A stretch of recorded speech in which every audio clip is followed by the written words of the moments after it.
പിതാവിൻ്റെയും പുത്രൻ്റെയും പരിശുദ്ധാത്മാവിൻ്റെയും നാമത്തിൽ ആമേൻ. കർത്താവായ ദൈവമേ സ്തുതിക്കുന്നപ്പാ, വാഴ്ത്തുന്നു, ആരാധിക്കുന്നു. പരിശുദ്ധാത്മാവായ ദൈവത്തെ വാഴ്ത്തുന്നു, ആരാധിക്കുന്നു, മഹത്വപ്പെടുത്തുന്നു. കർത്താവായ യേശുനാഥ, പാപബോധവും പശ്ചാത്താപവും നൽകുന്ന എൻ്റെ പൊന്നു കർത്താവേ, ഞങ്ങൾ അങ്ങേ വാഴ്ത്തുന്നു, ആരാധിക്കുന്നു, സ്തുതിക്കുന്നു.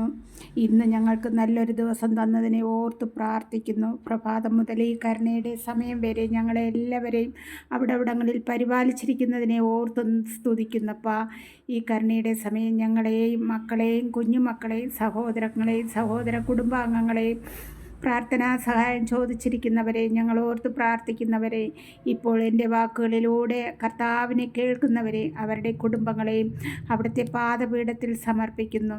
അവിടുന്ന് മനുഷ്യ മക്കൾക്കായി ഒഴുകുന്ന നിലയ്ക്കാത്ത കരുണ ഞങ്ങളിൽ നിറയ്ക്കണമേ. അടിയൻ പ്രാർത്ഥിക്കുന്ന ഓരോ പ്രാർത്ഥനാ വിഷയത്തിൻ്റെ മേലും കരുണ നിറയ്ക്കണമേ. ഇന്ന് ഞങ്ങൾക്ക് തന്ന സകല ആത്മീയ നന്മകൾക്കായും ഭൗതിക നന്മകൾക്കായും സ്തോത്രം ചെയ്യുന്നു. ഞങ്ങൾക്ക് ഭൂമിയിൽ എത്ര കാലം അവിടുന്ന് ആയുസ് തന്നാലും എൻ്റെ കർത്താവേ, അവിടുത്തെ ചിറകിൻ കീഴിൽ ഞങ്ങളെ ഓരോരുത്തരെയും വഴി നടത്തുമാറാകണമേ.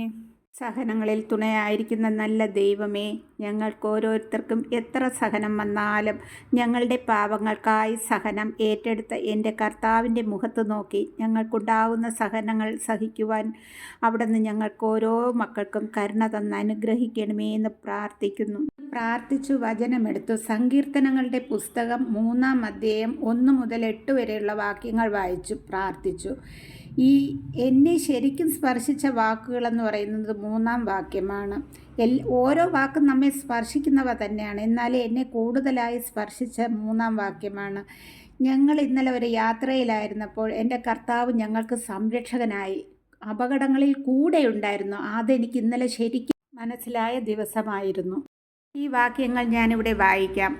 കർത്താവെ, എൻ്റെ ശത്രുക്കൾ അസംഖ്യമാണ്, അനേകർ എന്നെ എതിർക്കുന്നു. ദൈവം അവനെ സഹായിക്കുകയില്ല എന്ന് പലരും എന്നെക്കുറിച്ച് പറയുന്നു. കർത്താവെ, അങ്ങാണ് എൻ്റെ രക്ഷാകവചവും എൻ്റെ മഹത്വവും. എന്നെ ശിരസുയർത്തി നിർത്തുന്നതും അവിടുന്ന് തന്നെ. ഉച്ചത്തിൽ ഞാൻ കർത്താവിനെ വിളിച്ചപേക്ഷിക്കുന്നു. തൻ്റെ വിശുദ്ധ പർവ്വതത്തിൽ നിന്ന് അവിടുന്ന് എനിക്ക് ഉത്തരമരുളുന്നു. ഞാൻ ശാന്തമായി കിടന്നുറങ്ങുന്നു, ഉണർന്നെഴുന്നേൽക്കുന്നു. എന്തെന്നാൽ ഞാൻ കർത്താവിൻ്റെ കരങ്ങളിലാണ്. എനിക്കെതിരെ പാളയമടിച്ചിരിക്കുന്ന 10,000-ങ്ങളെ ഞാൻ ഭയപ്പെടുകയില്ല. കർത്താവെ, എഴുന്നേൽക്കണമേ. എൻ്റെ ദൈവമേ, എന്നെ രക്ഷിക്കണമേ. അങ്ങ് എൻ്റെ ശത്രുക്കളുടെ ചെകിടത്തടിച്ച് ദുഷ്ടരുടെ പല്ലുകളെ അങ്ങ് തകർത്തു.